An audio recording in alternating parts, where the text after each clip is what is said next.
So when you think about long-running TV shows, even without narrowing it down to just the animated genre, your mind will immediately go to the likes of The Simpsons. It is a testament to Matt Groening's success, but unfortunately the same couldn't be said, or can't be said, for Futurama. In the very same vein as Family Guy, Futurama has suffered thanks to being cancelled multiple times, and no matter what, that same magic from the first run has never really been recaptured. Even though it's been renewed again to appear on Hulu, and the fact that there's still a loyal army of Futurama fans out there, no one can deny that the show is now a far cry away from what it once was. Now, there are currently 140 episodes within Futurama's back catalogue, but no matter how many times you comb through it, there's always one point that you can see exactly where things start to change. After its initial run and cancellation, Futurama was revived with 4 straight-to-DVD movies that were essentially each 4 episodes strung together. Bender's Big Score, The Beast with a Billion Backs, Bender's Game, and Into the Wild Green Yonder brought Futurama back to our screens, but definitely let us down for a number of different reasons. And that's what we're here to talk about today, as I'm Jules, this is WhatCulture.com, and this is the exact moment that Futurama lost us. Now, it's rare for any TV show to end well, whether it has an unsatisfying conclusion like Game of Thrones or outstays its welcome like The Simpsons. A perfect ending is often elusive even amongst the very best TV shows, but Futurama was a bit different. At the conclusion of the show's first run, fans were left wanting more, and so the news that it would be returning with 4 straight-to-DVD movies was met with a huge amount of excitement. Who could possibly object to seeing more of the Planet Express crew, right? With Futurama returning once again in 2023, this particular revival has been met with a certain amount of skepticism after the show's gradual decline and the initial reports that John DiMaggio wouldn't be returning. But this wasn't the case the first time around. Fans went into the release of the movies with high expectation and the false hope that they would be getting the same old Futurama as before, but how wrong we were. Even though Bender's Big Score is arguably the best of the movies and the closest to the old school Futurama we knew, all 4 were still a huge letdown. When Futurama returned after 2 years off the air, there was always going to be differences and changes. Obviously, not all of these were for the better, and one of the most noticeable differences was the writing. Arguably, no aspect suffered more between the end of the show's first run and its second. The show had always had the ability to make you laugh, make you think, and make you cry. Now, that might sound a little bit cliche, but it is true. It was a smart comedy series that utilized science like few others, yet could pull out a Jurassic Bark, The Sting, or The Luck of the Friarish and reduce you to tears. But there was barely a hint of any of these aspects throughout the 4 movies. Sure, there was a time travel story, but one that was far less compelling or thought out than what had come before. And with the exception of the final scene of Into the Wild Green Yonder, there was no real emotion, and even that one was pretty reaching. So what happened? This wasn't the Futurama we all knew and loved. This was an almost boring shell of the phenomenal series. Possibly the most irritating part of this was that the writing team didn't even undergo huge changes. They seemingly just got worse.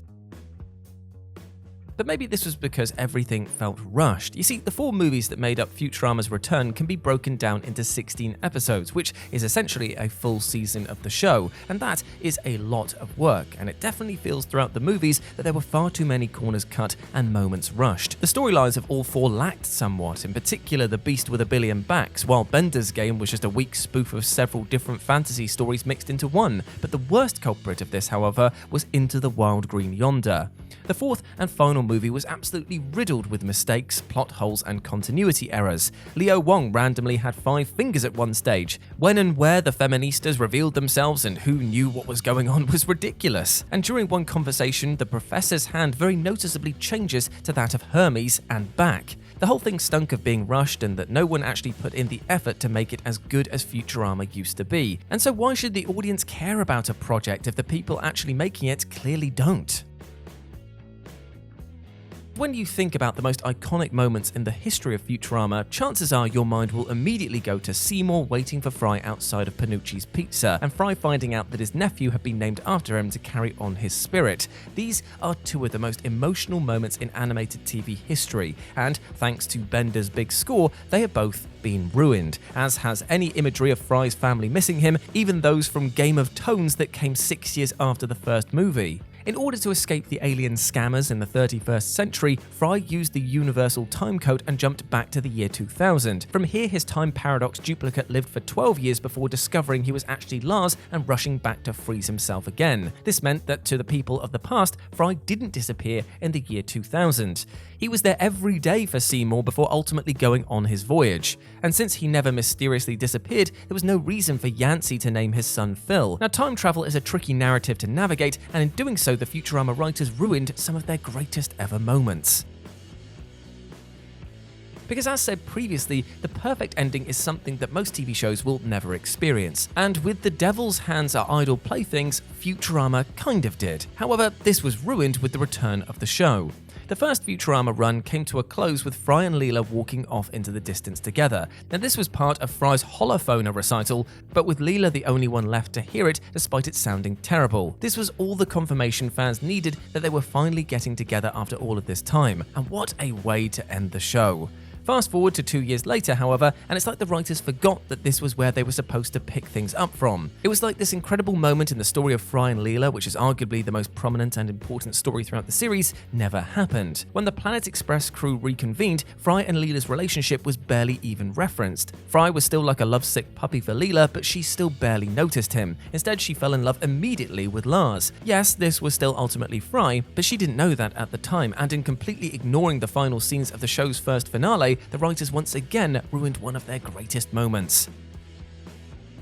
As rare as it is for a show to stay relevant enough for long enough to produce a spectacular perfect ending, it's even rarer to maintain such a high level of quality from start to finish. Even the best shows begin to dip, but the very best will recover and bounce back better than ever. But unfortunately, this wasn't the case with Futurama. Looking back over the entire run now, with the smart money saying that this will still be the case after its latest revival in 2023, there is a very clear and obvious point where the show changed and was never the same again. And this, as I've said before, is the movie. For all the reasons already listed, these 4 straight-to-DVD movies saw a dramatic dip in quality from the original run. Had things gone back to the way they were once the series was properly revived on Comedy Central, this may have been seen as little more than a bump in the road. However, as this never happened, instead of a blip, these movies are now seen as simply the beginning of Futurama's fall from grace. There is nothing on the other side of Into the Wild Green Yonder that even comes close to how Futurama used to be, perhaps with the one exception being Meanwhile, which is just exceptional.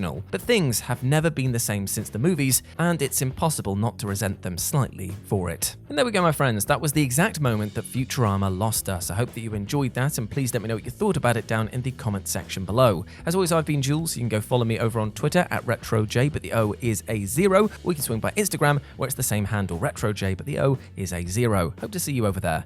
But before I go, I just want to say one thing. Hope that you're treating yourself well with love and respect, my friend, because you deserve the best things in life. I know I bang on about it, but it is true. You deserve love, you deserve happiness, you deserve success. And I want you to go out there and absolutely smash it today. I believe in you.